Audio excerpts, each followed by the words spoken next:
noches.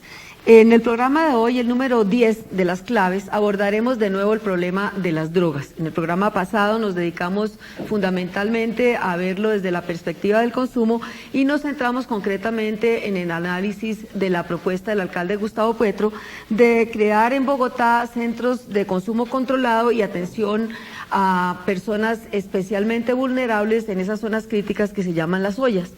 Hoy nuestro objetivo es recoger algunos de los interrogantes que quedaron planteados en el programa pasado sobre cómo enfrentar el narcotráfico, cómo encarar el problema de las mafias, el fabuloso negocio, millonario negocio de las mafias que crea graves problemas de seguridad, de criminalidad, de corrupción. ¿Y qué hacer si la llamada estrategia o la lucha contra las drogas, una estrategia centrada en la provisión y la represión, parecen haber fracasado? Y cuando cada vez más se abren más espacios para buscar nuevas fórmulas de enfrentar el problema y países como Uruguay avanzan en la dirección de legalizar algunas drogas, concretamente la marihuana. Como siempre, esta noche me acompaña Antonio Caballero, quien comparte la dirección del programa y cuya posición a favor de la legalización ha dejado en claro desde hace años en numerosos artículos e intervenciones públicas. El doctor Rodrigo Umprimi, jurista, profesor de la Universidad Nacional, conjuez de la Corte Constitucional, director del Centro de Estudios de Justicia, columnista del Espectador y autor de numerosos libros y artículos sobre derechos humanos y asuntos jurídicos. También nos acompaña el doctor Ricardo Vargas Mesa, sociólogo de la Universidad Nacional, consultor internacional en temas de desarrollo y legalidad y seguridad y autor de numerosas obras, entre las cuales quisiera destacar Narcotráfico, Guerra y Política Antidrogas. Y José Ángel Hernández García, docente de la Universidad de La Sabana, doctor en Historia Contemporánea y ha sido participante en foros sobre problemas de la actualidad colombiana. Para preparar el terreno del debate, los invito a ver un breve resumen preparado por el equipo periodístico de Las Claves sobre el programa que hicimos la semana pasada, que nos dará un buen punto de partida. Vamos a abordar hoy un problema crucial para el mundo y especialmente doloroso para América Latina y sobre todo para Colombia, como es el de la producción, procesamiento y tráfico de drogas, un fenómeno que afecta especialmente en forma dramática a los países de la región en materia de seguridad, de salud, de corrupción y hasta en la economía, y que en el caso colombiano, para colmo de males, es el combustible del conflicto armado. Gustavo Petro planteó una iniciativa para poner en marcha centros de consumo controlado de drogas que servirían para definir el problema y controlar en alguna medida sus consecuencias sobre la criminalidad. Vamos a intervenir con unas móviles, unas unidades móviles que denominan los CAMAT. Estos CAMAT y estas unidades móviles están compuestas con sus respectivos consultorios, con su unidad ontológica, y especialmente van a tener un médico, una enfermera auxiliar, van a tener una trabajadora social, van a tener odontólogo y van a tener psicólogo y psiquiatra. Y se va a hacer una atención integral a esa comunidad de esos sitios. Porque el mundo se cuestiona cada día más la eficacia de la lucha contra las drogas ante la evidencia de que la represión no es suficiente para romper, ni ha servido para romper ese círculo vicioso de consumidor, adicto, tráfico, violencia, corrupción. La propuesta de Petro no es nueva, realmente, primero no es nueva en el mundo, es copiar cosas que se han intentado en varias ciudades, desde Lisboa hasta Ámsterdam, y ahora también están proponiéndolo en Chile y en la Argentina. No es en ningún caso tan escandalosa como lo dice, por ejemplo, el procurador Ordóñez, sino que por el contrario es una propuesta práctica a un problema, para solucionar un problema práctico. A mí lo que me parece es absolutamente insuficiente, necesaria pero insuficiente. El tema es un tema complejo, yo estoy de acuerdo en que el alcalde Petro puso el dedo en la llaga y eso es importante, como en su momento lo puso el presidente Santos en la reunión de Cartagena. Es decir, el tema de la droga es un tema que hay que socializar, es un tema que hay que aceptar. Tú lo decías ahora muy bien, con 40 años de retraso, porque una de las preguntas que yo siempre me he hecho en un país como Colombia es 48 años reconociendo el narcotráfico, la producción de estupefacientes y la exportación. Y 8 años reconociendo que somos consumidores. A estos centros, que sinceramente, y perdónenme ustedes por hablar en Lomán Paladino, me parece una auténtica estupidez, ¿no? El problema central de las Reducción drogas de daños es ilegales otra cosa. es que son ilegales. Lo único que tienen en común las drogas ilegales es que son ilegales. Es muy distinto el efecto y el cultivo, y en fin, todo es distinto entre la marihuana y el opio, o entre el LSD y la cocaína. No, ni producen los mismos efectos, ni son las mismas personas los adictos, ni esos adictos se convierten necesariamente en criminales, en asesinos en serie, como nos lo vienen diciendo desde hace medio siglo, o incluso más, desde los tiempos de Teodoro Roosevelt. Yo lo que creo es que en el tema de la discusión de la política contra las drogas hay que hacer ciertas distinciones que a veces no se hacen y que parcialmente ha hecho el doctor y que me place. Digamos, hay que distinguir. No todo usuario de sustancias ilegales es un usuario problemático. Correcto. Sobre eso hay muchos estudios que muestran que hay gente que vive toda su vida consumiendo marihuana o consumiendo heroína y son funcionales. ¿Heroína también? Hay unos estudios, por ejemplo, del doctor, del sociólogo holandés Peter Cohen, desde los años 90, que precisamente mostró que esa idea que la persona que consumía heroína era una persona que obligatoriamente terminaba en la calle, terrible, no, son funcionales, viven bien. La combinación entre la represión, así lo llamaría, y la pedagogía, creo que es la solución. Lo demás son pañitos de agua tibia que creo sinceramente que no van a servir ni en el corto plazo ni en el largo plazo. Y más aún que estos pequeños experimentos de legalización es la prohibición absoluta, la guerra contra las drogas, así se ha llamado siempre desde el principio, así la llamaron los principales promotores que han sido los presidentes de los Estados Unidos. No, Nixon la bautizó así. Nixon la bautizó así, siempre se ha llamado la guerra frontal contra las drogas. Es un tema donde ya no existen países productores y países consumidores. Y créame, que dándole la vuelta al mundo, comienza usted a ver rápidamente cómo esto está migrando a un tema nuevo, que se llama medicamentos y drogas sintéticas. O sea, nos ha faltado también grandes programas de prevención. Aquí Pero no hay por políticas supuesto, no de hay prevención. políticas. Del conjunto de personas que consumen sustancias psicoactivas, la experiencia demuestra solo un porcentaje relativamente leve, varía según sustancias, cae en adicción e incurre en comportamientos problemáticos. La pregunta fuerte, yo creo, es ¿por qué la política contra las drogas está fundada en los casos extremos?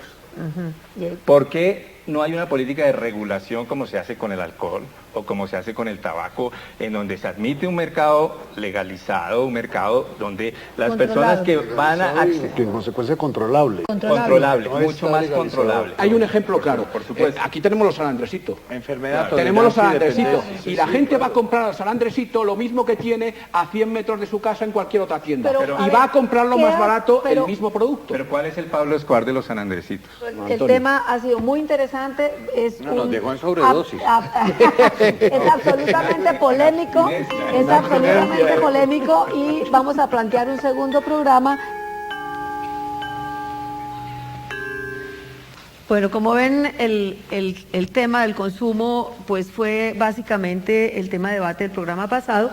Vamos a chulearlo, por decirlo coloquialmente, en este programa y vamos a partir de un poco lo que dice o lo que dijo el doctor Umprimi, de que el consumo es apenas una dimensión del problema y una dimensión limitada porque atiende básicamente a los consumidores problemáticos, pero que el tema es mucho más amplio, que es el que queremos abordar hoy. Y acudo a unas declaraciones que publicó El Tiempo ayer de la coordinadora de la Comisión Mundial sobre Políticas de Drogas, Ilona Szabo, quien sostiene que la política contra las drogas o la lucha contra las drogas ha fracasado y por partida doble. En salud porque la demanda ha aumentado y en seguridad porque las mafias han corrompido todo, hasta las instituciones.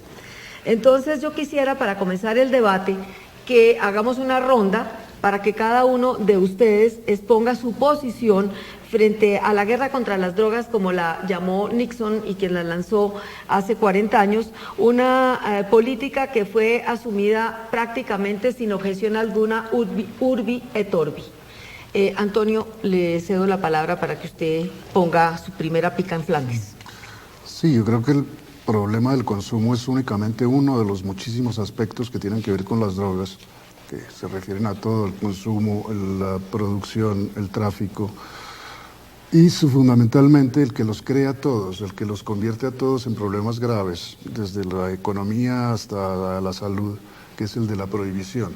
Las drogas prohibidas son dañinas para las personas y para las sociedades, son políticamente dañinas, económicamente dañinas y desde el punto de vista de la seguridad más aún, por una sola razón, que es la prohibición. Si las drogas no estuvieran prohibidas, no existirían las mafias de las drogas, no existirían las sobredosis de drogas, existiría naturalmente de todas maneras un problema de salud para los usuarios, pero no estaría agravado por el hecho de que consuman drogas de mala calidad, sin control de calidad, sin control ninguno.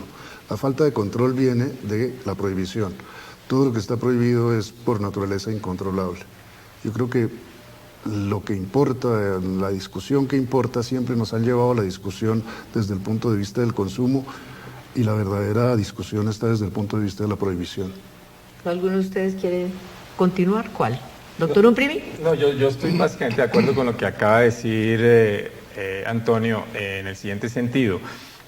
Lo que muestran la evidencia empírica es que si el objetivo de la prohibición era evitar el consumo reprimiendo la producción y distribución, pues ha fracasado protuberantemente, porque todas las cifras muestran que a pesar de una represión creciente, aumento de las incautaciones, por ejemplo, de cocaína, de heroína, aumento de los recursos destinados a controlar la oferta, sin embargo, el mercado se encuentra bien abastecido. Si uno le pregunta a un adolescente norteamericano si tiene problemas para para acceder a drogas ilegales, la respuesta es relativamente fácil hacerlo.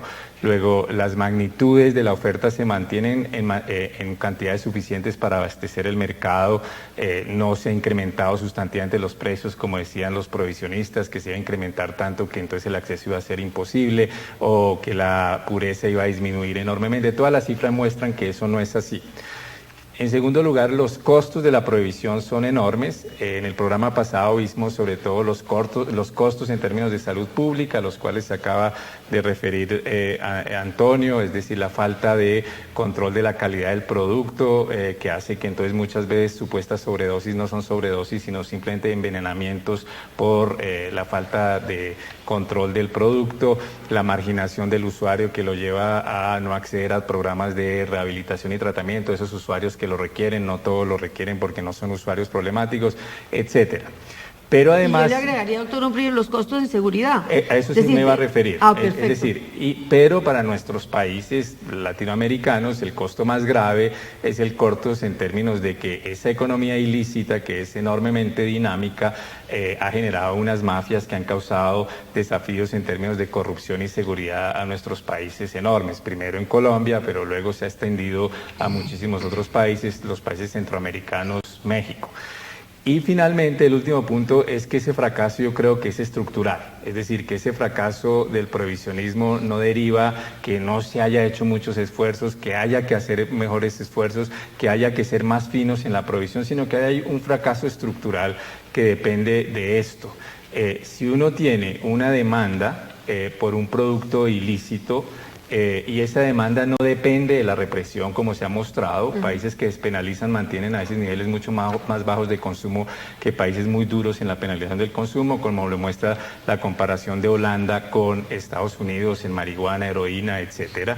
Si eso no depende muy fuertemente de la prohibición, sino depende de otras variables, entonces uno tiene una demanda que se mantiene y una economía prohibida. Entonces, ¿qué sucede? Que si yo tengo algún éxito, por ejemplo, desarticulo un cartel, desarticulo el cartel de Medellín, ¿qué es lo que sucede? Que hay una interrupción momentánea del suministro, los precios crecen momentáneamente y eso es un incentivo para que surjan otras mafias que rápidamente, en cuestión de meses, ocupan el lugar que tenían las anteriores. Y eso se ha mostrado cuando cuando hay éxito de la represión en algún lado, por ejemplo, cuando se reprimió la marihuana en México, se desplazó a Colombia. Cuando se reprimió exitosamente en Colombia, se desplazó a Estados Unidos. Lo mismo ha sucedido con la heroína.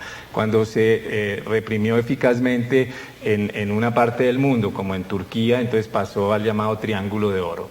Y eso ha sido, digamos, en todas partes del mundo. En Colombia, cuando se destruyó el cartel de Medellín, entonces el cartel de Cali tomó el relevo. Cuando el cartel de Cali fue desarticulado, surgieron los minicarteles. Cuando había y así sucesivamente, en un círculo vicioso, entonces, en un eterno retorno de lo mismo. Entonces, la conclusión a la que uno llega, empíricamente no ha funcionado en reducir la oferta, que era lo que se suponía para evitar la demanda, no ha funcionado, ha tenido unos costos desproporcionados para las sociedades y su fracaso es estructural porque depende de lo que uno podría llamar la economía política del narcotráfico. Si eso es así, toca optar por buscar otras salidas. Doctor Hernández. Sí, bueno, yo vaya ya por delante que no comparto la opinión de los que me precedieron, sobre todo porque, aun reconociendo que las cifras son manejables, y que tienes cifras para todos los gustos, para los que quieren que se mantenga la prohibición, como a los que quieren liberalizar el consumo de drogas, pues... Las cifras, perdón, interrumpo, las cifras son manejables justamente porque son desconocidas. No, pero sí hay cifras. Los estados dan cada año unas cifras. O sea, en Estados Unidos dan unas cifras, en mi tierra se dan otras cifras, y aquí en Colombia también en cuanto a se trata de un destrucción... mercado clandestino, las cifras siempre serán... Pues, sí, pero bueno, cuestionables. Las cifras te las pueden dar los usuarios que aparecen o que van a intentar curarse o que van a comprar también, ¿no? Que en algunos países está controlado, ¿no? Entonces, eso sí te da un baremo que te sirve quizás para sacar algunas consecuencias, ¿no? Comentaba Primi que la prohibición no ha garantizado la seguridad. En definitiva, todo se ha pervertido de tal manera que han permeado todas las instituciones.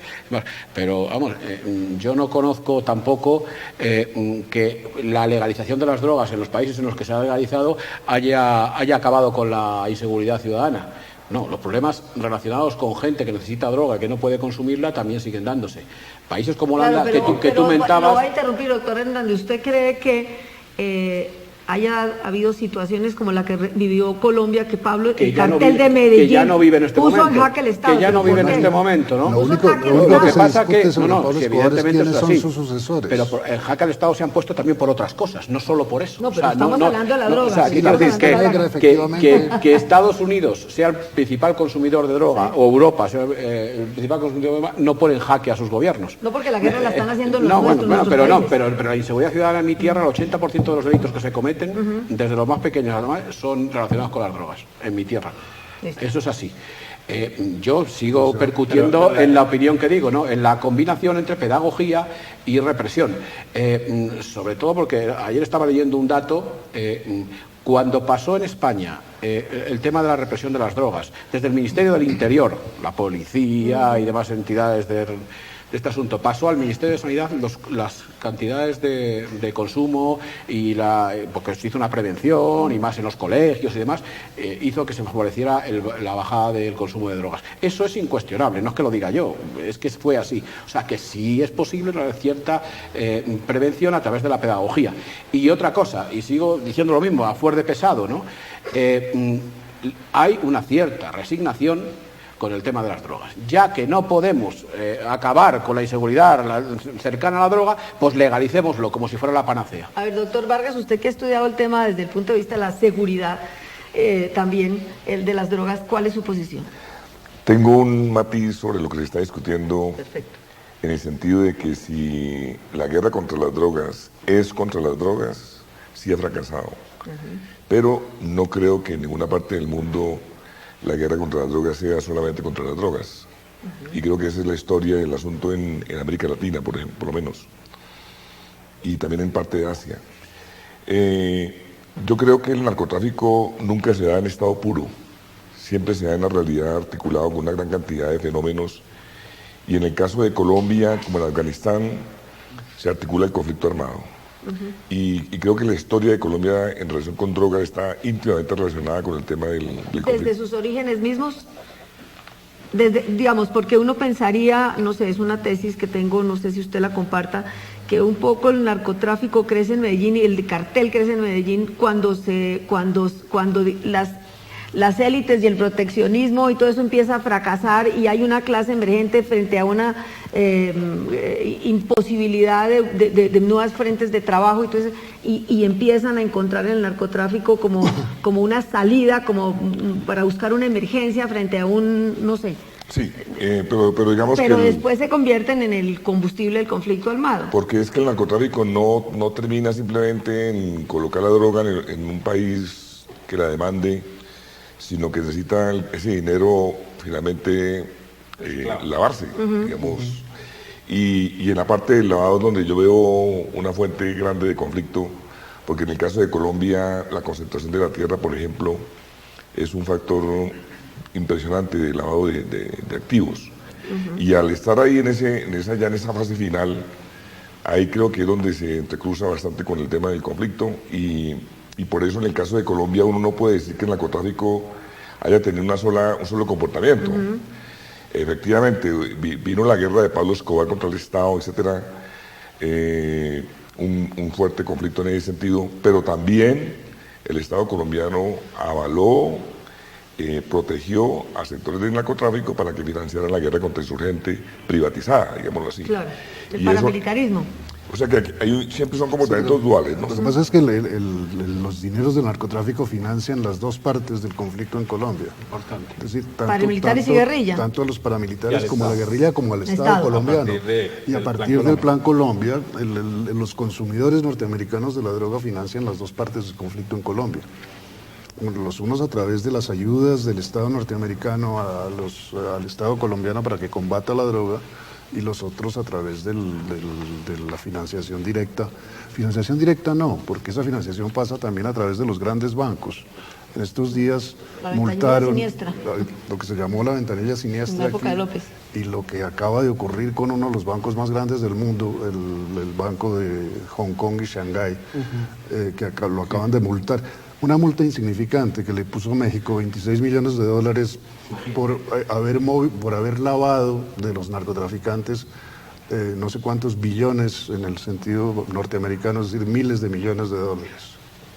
Yo creo que la punta de los bancos es también importantísima en este... No, eso es capital, tener en cuenta que... Sí, pero yo terminar lo que decía.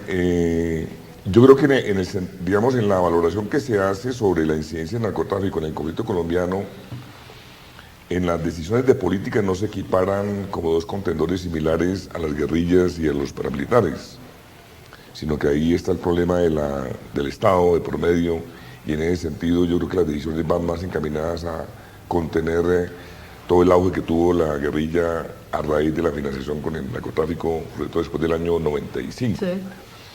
Entonces, la presentación que se hace en el Congreso de los Estados Unidos del Plan Colombia es básicamente un plan antidrogas, pero en la práctica ese plan básicamente le apuntó más a fortalecer el aparato de seguridad del Estado para contener las guerrillas. Plan de seguridad, correcto. Pero en materia de drogas no hubo ningún resultado. Bueno, para focalizarnos más... Yo quisiera hacer tres observaciones.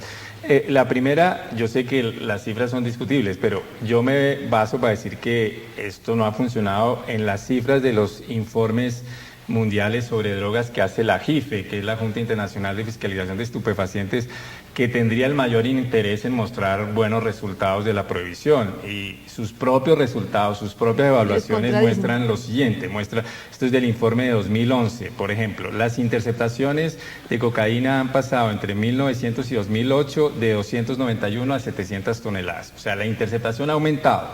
Más, sin embargo, la producción potencial de cocaína pasó de 771 toneladas a 865 toneladas en 2008, o sea, se mantiene básicamente estable. Y en 2007 llegó a 1000 toneladas, o sea, que digamos no ha tenido una posibilidad de reducción permanente de la oferta. Entonces ese es el primer punto. El segundo punto, a lo que dice Hernández de que donde ha habido legalización no ha habido disminución del consumo. Ningún país ha legalizado toda la cadena, porque precisamente se lo impiden las convenciones internacionales. Y entonces, como no ha legalizado toda la cadena, pues se mantiene una ilegalidad, y esa ilegalidad sigue produciendo criminalidad.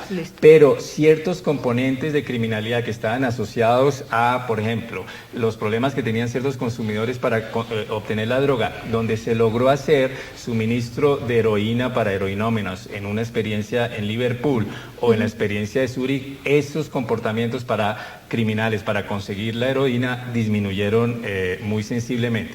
Y en tercer lugar, en lo que dice Ricardo, obviamente en el conflicto colombiano, decir que el único tema del conflicto colombiano es el narcotráfico y a tratar de atribuirle toda la responsabilidad de la violencia es equivocado. Yo ahí comparto la visión de Ricardo, que hay problemas de la institucionalidad colombiana que, digamos, tiene precariedades antidemocráticas muy grandes.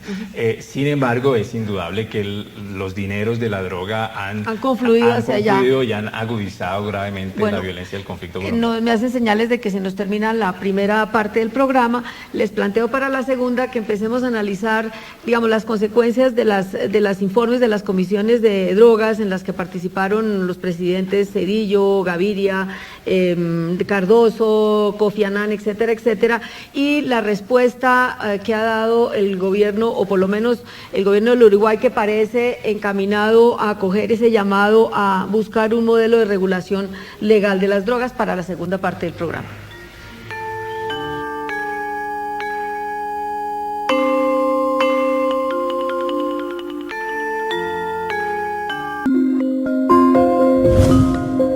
Ya volvemos con Las Claves.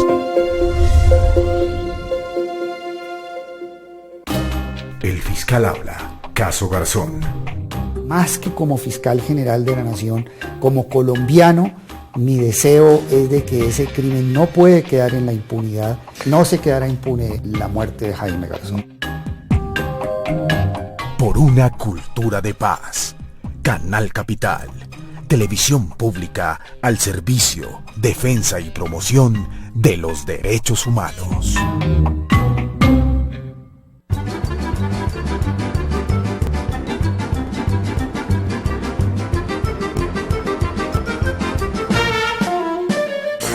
Las 650.000 familias más humildes de Bogotá, es decir, 3 millones de personas de estrato 1 y 2, tienen derecho, de ahora en adelante, a disfrutar del agua como una condición fundamental para recuperar su dignidad. Esto es Bogotá Humana.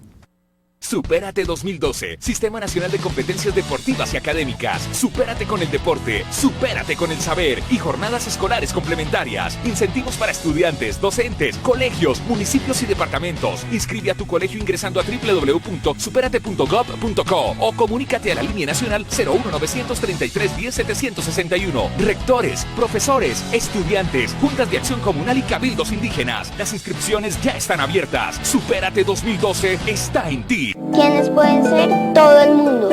Los derechos humanos son esas cosas con las que uno nace, como la libertad y la igualdad. También esas cosas que uno elige, como la religión y los pensamientos. Cuando luchamos contra una injusticia, nos convertimos en defensores y defensoras de los derechos humanos. Para mí, cualquier persona puede ser un defensor de los derechos humanos.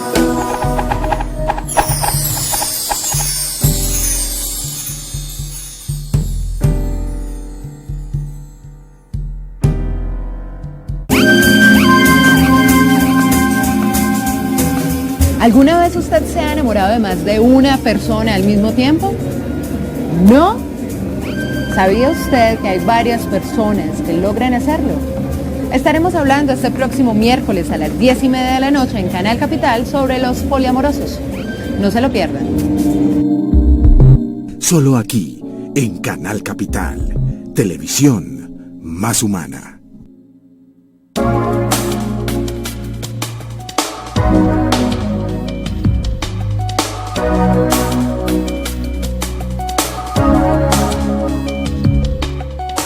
La televisión pública debe hacer programas de gran impacto, que se conviertan en hechos sociales y ameriten repetición. Canal Capital, televisión más humana. Siga con nosotros en Las Claves.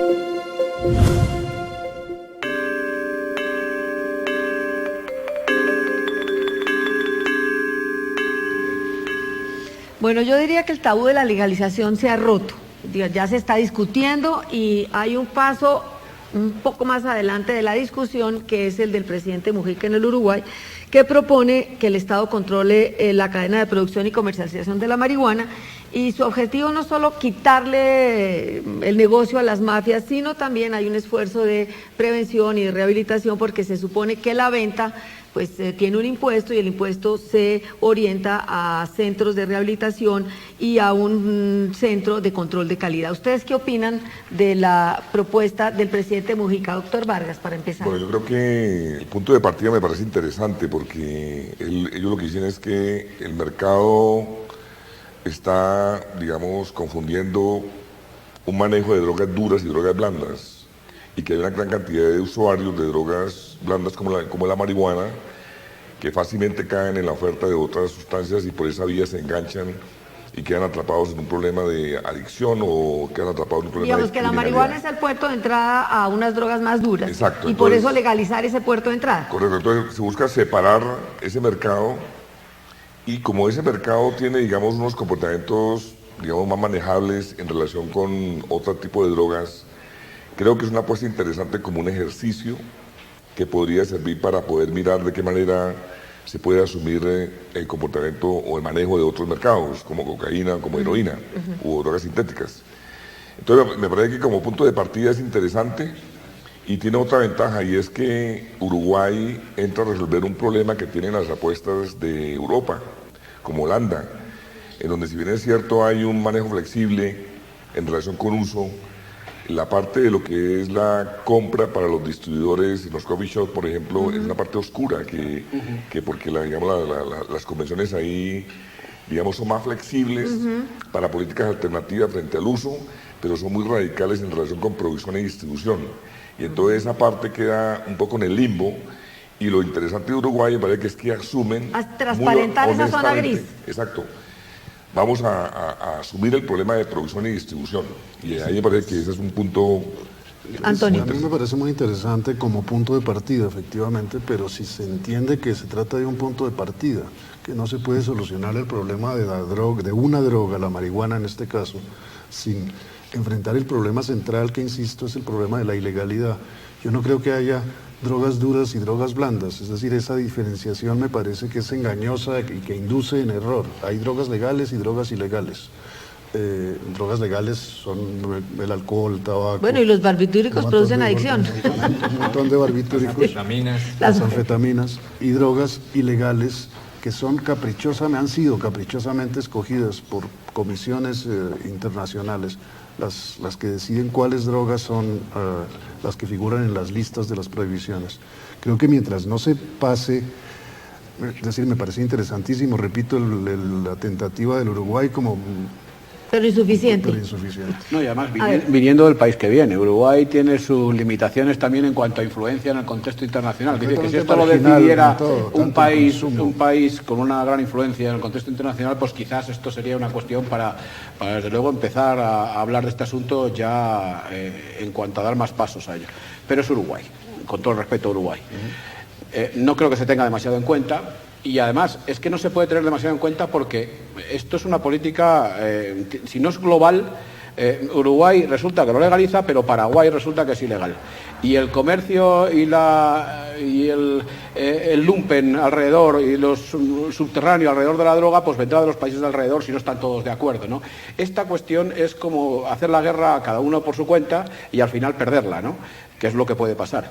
Y si sabemos que en líneas generales la opinión de los gobiernos internacionales no va por lo que ustedes están diciendo, sino al contrario, la represión, porque fijaros que esta cuestión se plantea desde los países que ciertamente sufren porque son productores. Pero mire, este tema no se manifiesta en los foros ni en la opinión pública en el Centro Europa. Pero mire, doctor Hernández. Es curioso justamente que no se manifiesta en uno de los países, el principal consumidor, que son los Estados Unidos. En este momento hay una campaña electoral para la presidencia de los Estados Unidos y en ninguna de las... Es un tema candente en el que no se quiere pringar nadie unos días antes de la selección. Yo agregaría un punto, se ha legalizado la droga por la puerta de atrás, con el cuento del uso medicinal, de lo que hablábamos la semana pasada, en 18 estados del país prohibicionista. Claro, y además aquí hay una cosa, y perdónenme, que va a hacer que las drogas naturales desaparezcan. es las drogas sintéticas. O sea, las drogas sintéticas harán que finalmente el problema de grandes extensiones en países del tercer mundo, plantando la droga que se produce en el primer mundo, desaparezca de manera clara. Que Holanda ya produce drogas sintéticas y algunos países del este, que de otra manera no podrían hacerlas, porque los tiempos, los inviernos no permiten esa plantación, ¿no? Doctor Uprimi, ¿qué piensa de la propuesta de Uruguay y la viabilidad de que otros países de la región se sumen a esa propuesta y empiecen a crear una especie de masa crítica para avanzar en esa dirección? Yo creo que es una propuesta que tiene todo el sentido y es totalmente razonable como propuesta de política pública frente al tema de la marihuana. Es decir, si uno tiene claro que la marihuana es una sustancia psicoactiva que tiene riesgos, pero que de las sustancias psicoactivas es una de las que tiene menos riesgos, que es la sustancia más consumida, pero que si sigue siendo una sustancia en la ilegalidad y que esa ilegalidad genera problemas para los usuarios, entonces uno debe regular el consumo. Pero no basta regular el consumo, porque como lo muestra el caso holandés, ahí hay una hipocresía en donde la droga entra ilegalmente a los coffee shop y queda blanqueada apenas pasó por la puerta de atrás, se vuelve legal en la puerta de adelante y ahí hay una contradicción profunda, y Uruguay busca asumir esa contradicción y decir, bueno, si vamos a despenalizar el consumo tenemos que regular la oferta, y eso tiene todos los beneficios del mundo, porque si uno ya regula la oferta va a solucionar ciertos problemas, por ejemplo, que tienen los coffee shop, que es que uno no puede garantizar la calidad del producto porque sigue siendo un producto parcialmente ilegal. En cambio aquí uno puede determinar, bueno, si es una marihuana más fuerte o más suave, y eso es bueno para el usuario y le priva a las mafias locales de esa producción. Sí, pero si ¿cuál es el dinero para comprarla? Tú compras y te acercas al tema del Estado, si el Estado te dice, bueno, te garantizo la calidad de este asunto, que por cierto, lo de la calidad, lo de las drogas, a mí es otro tema a discutir, ¿no? Pero bueno, en todo caso, yo me acerco porque tengo, y cuando dejo de tener plata, porque además la droga que tiene el Estado tiene su IVA y tiene sus... Cuando dejas de tener plata, dejas de comer pan, dejas bueno, de acuerdo. Vino. Otro ejemplo. ¿Tú crees que el comercio de drogas, el comercio de armas en el mundo ha menguado el ilegal porque están legalizadas las armas en los países en líneas generales?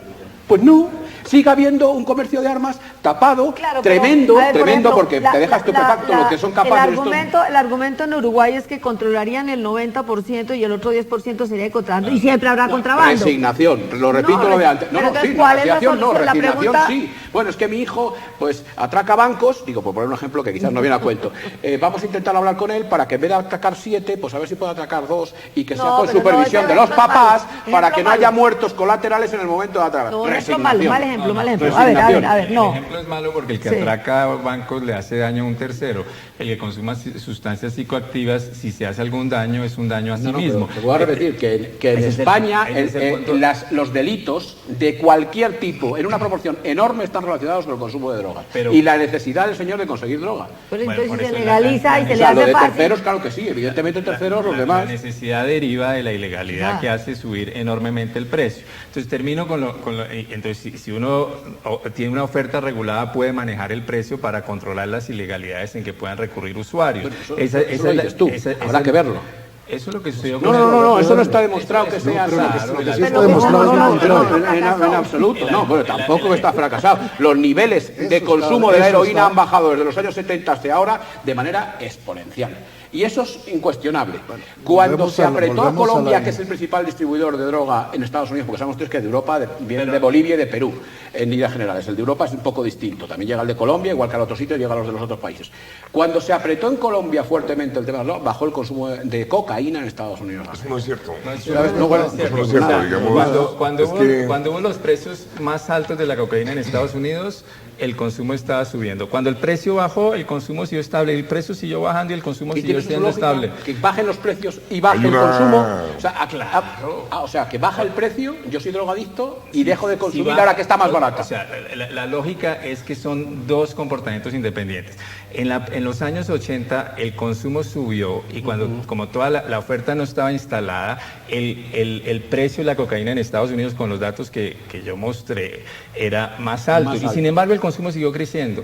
Luego el precio cayó y el consumo siguió igual. O sea, la variable, la relación entre penalización, precio y consumo de drogas, nadie ha probado que exista. Doctor Vargas quería decir algo. Sí, hay estudios de la Rand Corporation en los Estados Unidos que muestran que esa relación no existe, digamos, entre lo que se haga en la oferta y el comportamiento de la demanda.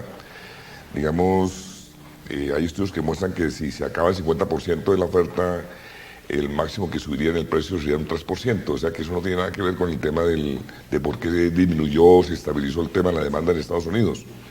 Peter Reuters dice que estas drogas tienen unos comportamientos cíclicos, los llama epidémicos, que hay unos puntos de partida, por ejemplo el crack en los años 80 en Estados Unidos, que tiene un auge y luego tiende a... como que se ponen de moda y se ponen de moda después otras... Y luego bajan. La heroína también valdría. Lo mismo pasó con la heroína, luego está pasando con la cocaína.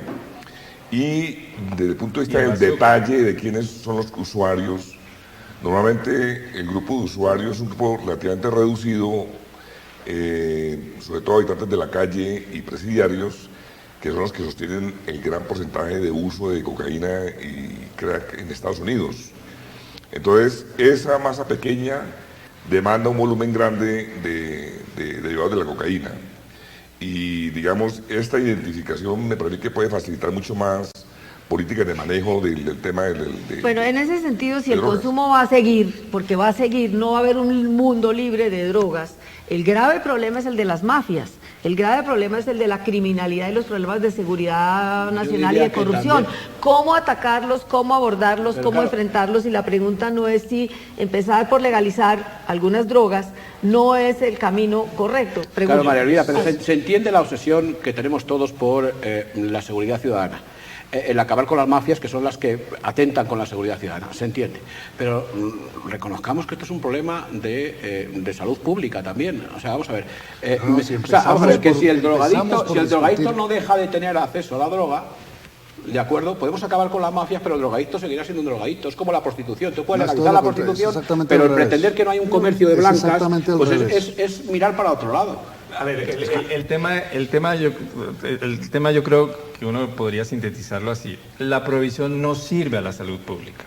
Digamos, cuando uno le pregunta a un holandés por qué está de acuerdo con la despenalización del consumo, la regularización del consumo, a ellos les importa 5 el problema de las mafias en América Latina. Claro. Ese no es su problema. No, su problema es que la prohibición y la penalización agrava los problemas del consumo. Claro, es decir, no se ofrece solo eso. Es que no es eso solo.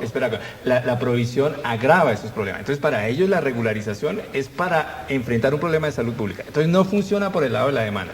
Y por el lado de la oferta tampoco funciona la prohibición porque crea las mafias. Entonces, ni por la oferta ni por la demanda funciona. Entonces uno se dice, ¿para qué mantener una política? Claro que la represión solo no es la solución, pero sí la combinación. Vamos a ver, en la historia ha habido un montón de ejemplos que valdrían de que lo que ahora mismo es una auténtica barbaridad, en el futuro será pues algo normal.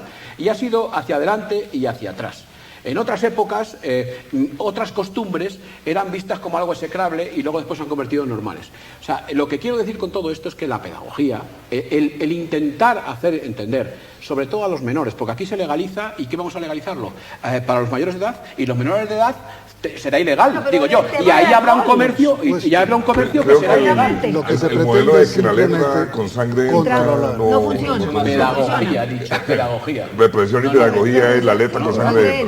Ahora, el problema del alcohol demuestra que la legalización no termina con el consumo, pero sí termina con la mafia del alcohol. Y el tema que te digo yo de los años, ¿a partir de cuándo va a ser legal el poder consumir droga? Es lo mismo que el alcohol es legal a partir de los 16 años. Y de todas maneras se dan mañas no de se vende alcohol a los menores de edad, evidentemente los de menores de edad toman alcohol clandestinamente. Comentamos primero lo de la marihuana, con la cerveza, con el alcohol pasa lo mismo en las fiestas americanas. Es que el escenario que plantea el doctor Hernández, él deja como estable las condiciones en que se mueve el usuario en el momento que se regule la droga. Me parece que eso es equivocado.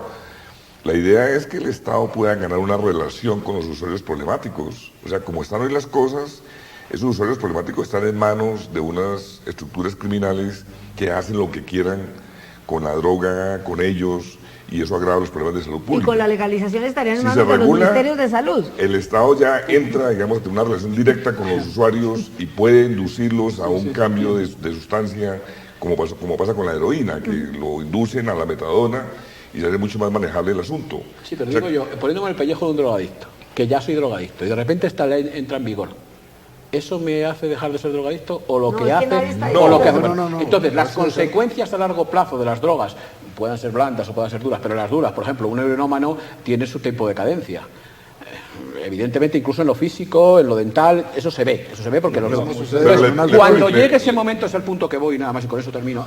Cuando llegue ese momento, ¿qué le digo? Al erario público, y le digo al contribuyente que él, que no es drogadicto, pague el arreglo de ese señor. Le disminuye los problemas de salud pública a ese ciudadano. De seguridad pública, a lo mejor. De salud, porque, más que de salud. Porque la droga va a ser de mejor calidad. No, yo le doy un argumento. Mientras tanto, le quedan a uno impuestos de guerra para combatir a las mafias y a las guerrillas, y uno dice que sí.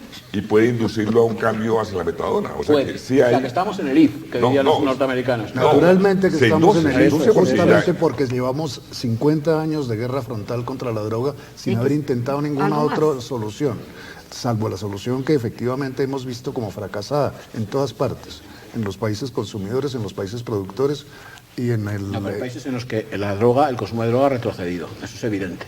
Y lo dice la ONU, no sé, que tampoco es a mí la ONU el organismo del que yo me sienta, no es el caso, pero digo, por mentar alguno, ¿no? Volvemos al problema de la medición, saber cifras en un negocio que es absolutamente ilegal desde principio a fin. Se puede cuantificar, claro. Y yo digo que no se puede cuantificar. Pero con la evidencia disponible, el resultado es que es un fracaso. Claro, ahora yo, frente al argumento de si los contribuyentes le dicen le va a costar tanto el drogadicto, le planteo lo que nos ha pasado a nosotros en Colombia. Nosotros, por cuenta de este problema, nos han impuesto impuestos de guerra. Pero no me lo cuentes, María Vida, que yo vivo igual que tú aquí. Bueno, yo sé, pero lo que digo es que la guerra contra el narcotráfico se ha librado aquí, y aquí ha pero ya no es como antes, ya no es como antes. O sea, que sí ha habido cierto avance. ¿Cuál?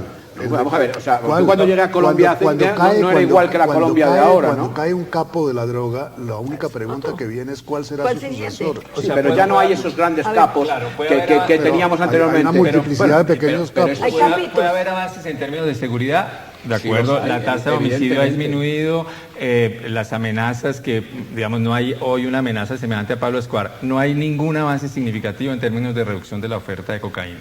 Sí, porque se ha corrido, como ha fracasado como política, otras partes. Pero además otra cosa, se han aumentado los problemas de desplazamiento en las por eso digo que tiene que ser una política... acumulación de tierras, todo eso es incuestionable, pero como se ha corrido a otros países o a otras zonas que antes pues no lo tienen...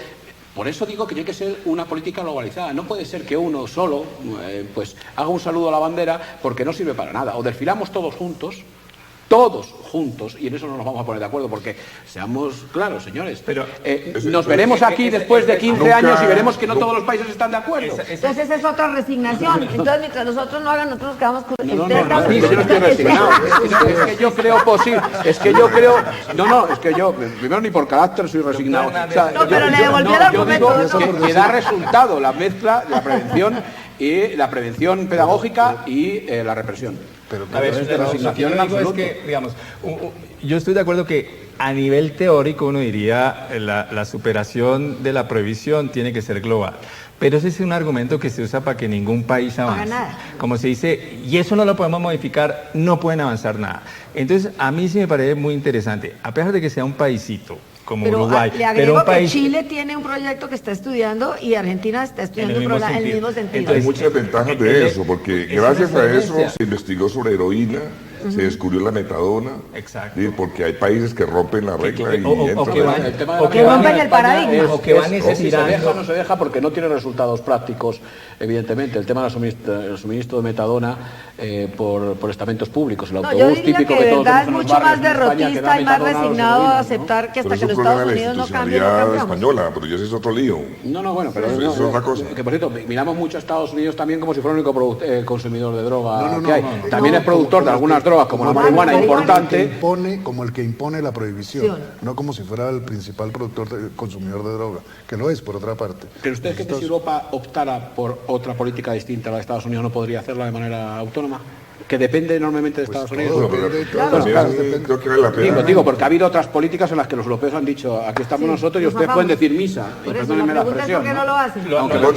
Aunque ahora con lo de Assange no vale eso ya, ¿no? En el caso de Europa. Yo creo que hay que complementarlo de que no toda el agua sucia se le puede echar a Estados Unidos. Holanda. porque al lado de Estados Unidos está Rusia, está China, está Corea del Norte, está Cuba. Arabia Es decir, Saudita. los países que carecen de democracia son los que acompañan a Estados Unidos en su política de guerra. Son los más contra provisionistas en Está todo. Irán también. Sí, claro, exacto, castigo con pena de muerte. Claro, si el ejemplo Por palmario eso, de entonces la esto que estamos pregunta es, diciendo es no es un Afganistán. paso, no hay En que Afganistán. empezar a romper el paradigma Exacto. para que Entonces, precisamente con la contundencia de que el consumo sigue, la demanda sigue, la oferta sigue, tiene que buscarse otra Y el salida. paradigma no se rompe cambiando las convenciones, sino empezar por cosas muy concretas. Y creo que es donde Pero va si hay el demanda desarrollo. de armas en Estados Unidos, ¿qué hacemos? No las prohibimos, como debe de ser, creo yo. está Sino lo que prohibido hacemos usar es armas que, ilegales. hacemos pedagogía para que sepan utilizar las armas como corresponde. Y en los Estados ¿Y Unidos por qué en ese no hay caso no? pedagogía Y en el también, de la droga se sí. producen todas las matanzas Porque porque llevamos ya 100 no años, por eso digo. vamos 100 años haciendo pedagogía y no ha ha funcionado. funcionado.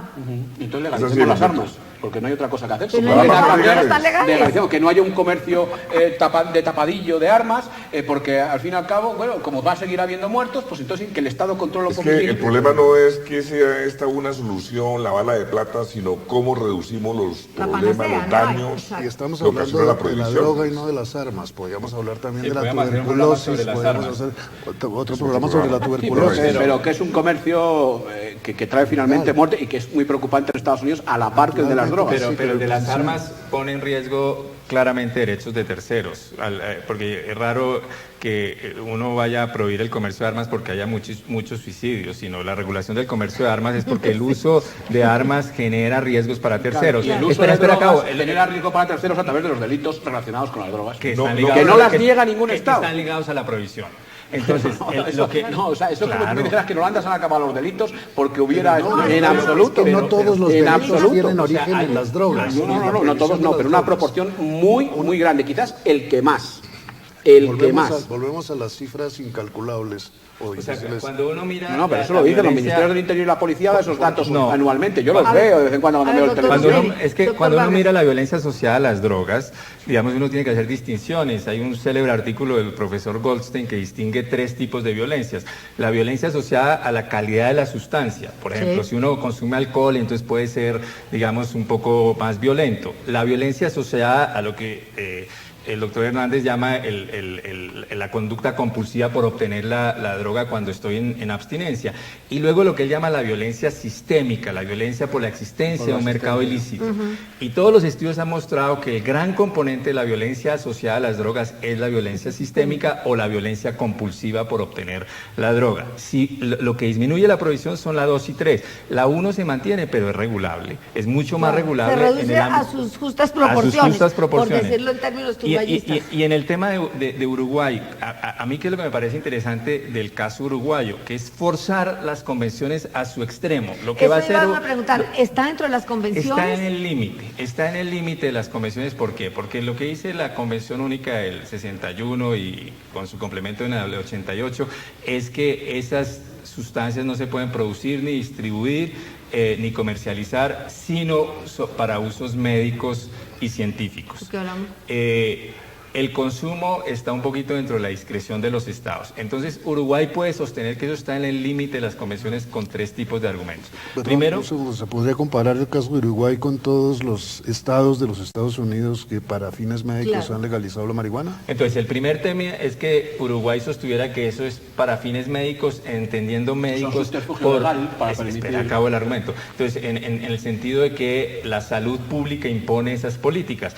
Y a su favor tendrían, por ejemplo, el informe del relator del derecho a la salud de 2010, que dice que todas las políticas de prohibición dura que no permiten un acceso del usuario a la sustancia psicoactiva, lo que hace es agravar los problemas de salud pública. Entonces puede decir, mire, yo me estoy moviendo dentro de la lógica de salud pública que prevé la propia Convención Única. Es, digamos, un argumento, pero está en el límite. El segundo es que todavía esa es una regulación del consumo. O sea, que lo que está haciendo Claro. Uruguay es simplemente dando la oferta para regular el consumo, un poco como los clubes de cannabis en España, que se supone que son legales. Bueno, no son legales. Pero ahí están cuando tranquilamente en hay- España. Pero no hay ningún problema para No, que sea un... no hay ningún problema. Ninguno. Que es un poco, y es una de las, porque la oferta uruguaya no está totalmente afinada, pero uno podría decir, podrían hacer clubes de autoconsumo. Es decir, que las personas produzcan la propia marihuana que van a consumir, y entonces ahí estaría en el ámbito de ellos una tienen regulación del cálculos de consumo. que necesitarían 80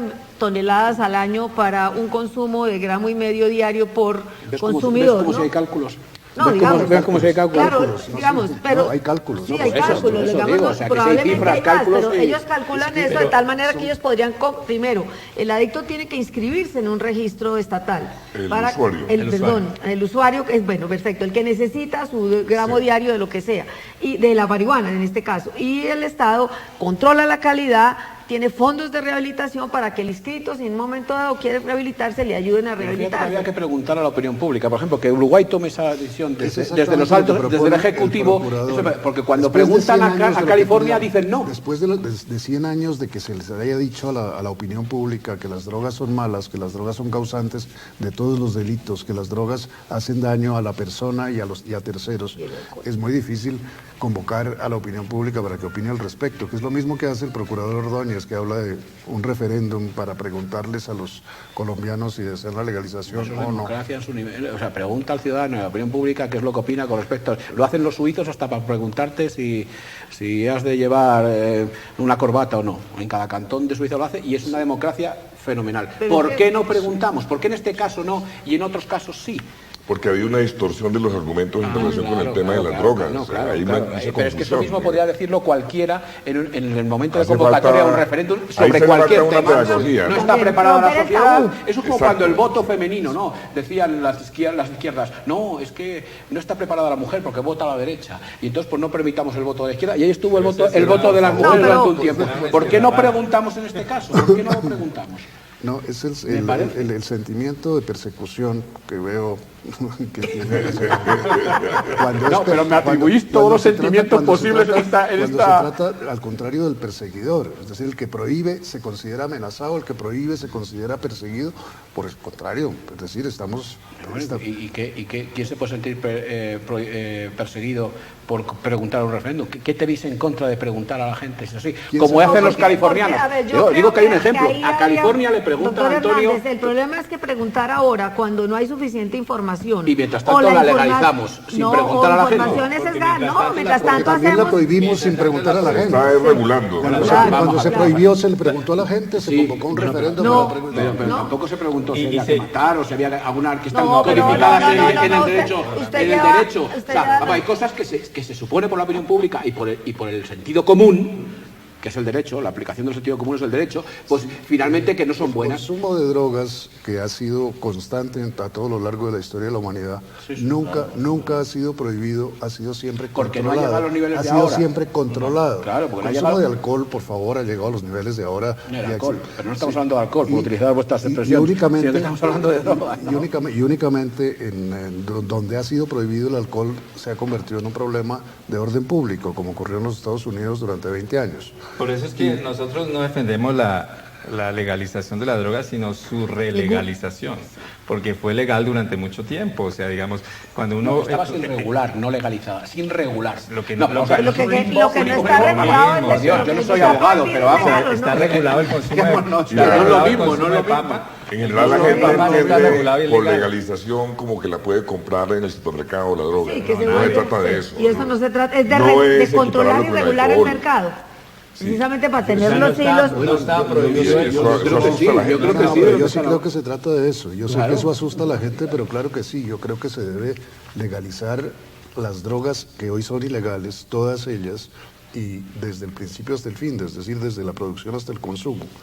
Y simplemente regularlas, como se regulan otras drogas igualmente dañinas o más dañinas, como, insisto, el tabaco, el alcohol, las anfetaminas, que producen muchísimos menos daños porque son legales, son permitidas y en consecuencia pueden ser controladas. ¿No? ¿Y qué les parece este argumento de que me da la sensación de que muere más gente? Muere más gente, como consecuencia final de todo daño.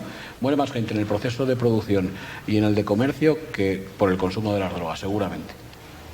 Estoy de acuerdo. Porque hay otros factores cruzando el problema, ¿no? El conflicto armado, pues obvio, que va a morir más gente. ¿no? Bueno, A queda- cada uno lo suyo, que suelen decir. Es cierto, yo veo que es así. Quedan muchos elementos para el debate, se nos acaba el programa, pero creo que ha sido muy ilustrativo, muy enriquecedor, con posiciones encontradas es más más dinámico el debate, y los televidentes quedan invitados para el próximo programa, donde traemos otro tema de actualidad de interés público.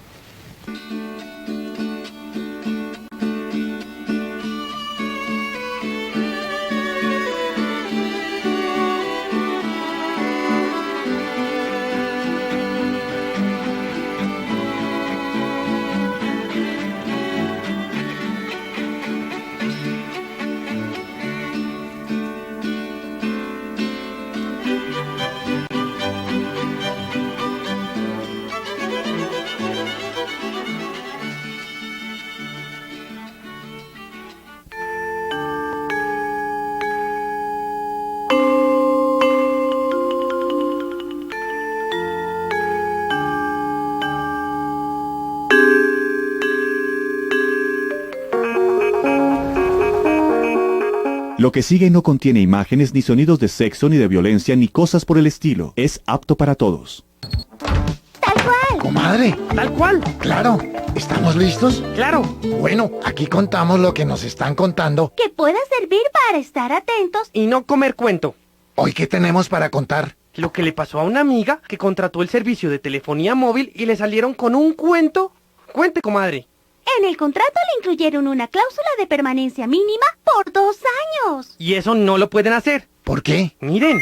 En los contratos para servicios de comunicaciones no están permitidas cláusulas de permanencia mínima superiores a 1 año. Solo si subsidian o financian equipos de conexión a Internet pueden acordar máximo 3 años. Y es bueno saber que cuando ofrezcan servicios con cláusula de permanencia mínima, también deben ofrecer una alternativa sin esta condición. Entonces ella puede reclamarles y que hagan el contrato como debe ser. Sí, tal cual, de acuerdo con el régimen de protección de los usuarios de servicios de comunicaciones. ¿Y si se hacen los locos?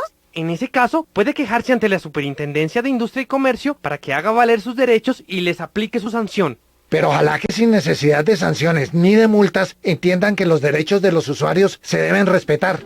Bueno, aquí contamos lo que nos están contando. Que pueda servir para estar atentos y no comer cuento. Tal cual. El siguiente programa es para mayores de 18 años. Puede contener escenas de sexo y violencia. Clasificación adulto.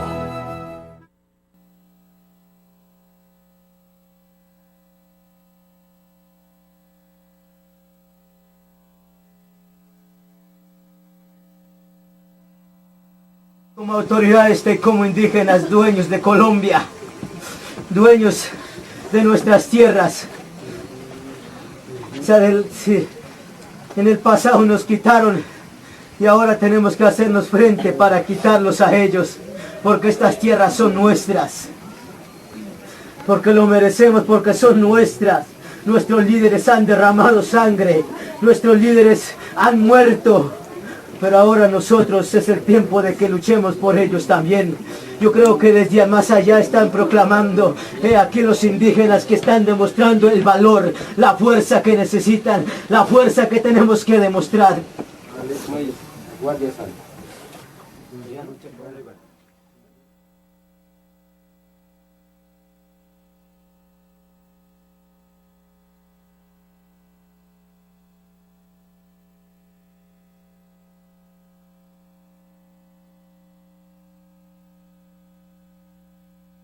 Son más de 10.000 personas entre indígenas y campesinos las que llegaron de diferentes rincones del Cauca al resguardo de la María en el municipio de Piendamó. Exigen que les dejen ver el texto final del Tratado de Libre Comercio y que les entreguen las tierras prometidas por gobiernos anteriores para sus resguardos. En Caldas son 3.000 los indígenas que marchan entre Subia y Río Sucio contra el TLC y algunas políticas gubernamentales. Y en Cali, Medellín y en Bogotá, miembros de diferentes etnias llegaron hasta las puertas del Ministerio de Agricultura, donde exigieron un TLC que no lesione sus comunidades.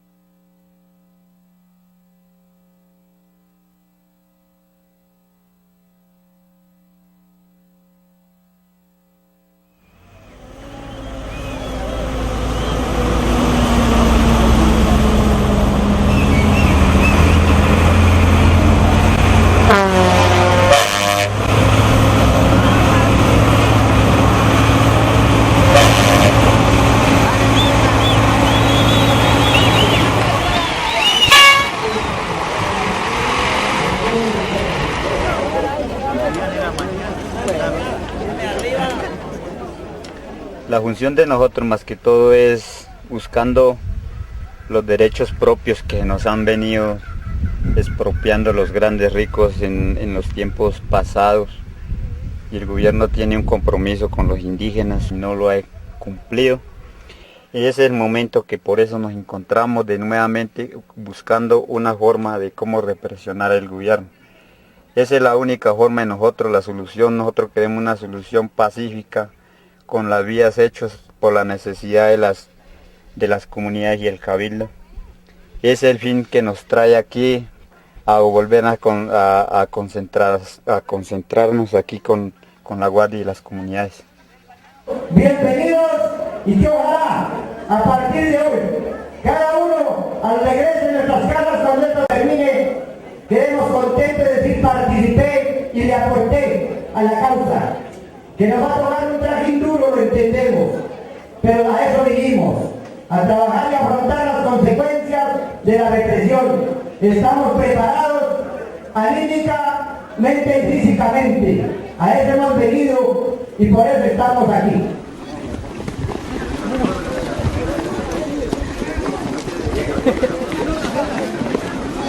Nosotros somos indígenas, defendemos nuestro territorio y miramos por nuestra comunidad. Para eso estamos dispuestos y si es posible damos la vida por nuestra comunidad. ¡Viva la Guardia Indígena! ¡Viva! ¿Hasta cuándo? ¡Arriba el agua, él! ¡Arriba el agua!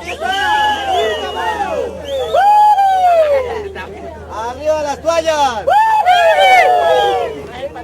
¿Qué vamos a defender? ¡Nuestros derechos! ¿Qué más? ¡La tierra! ¡Arriba los bastones!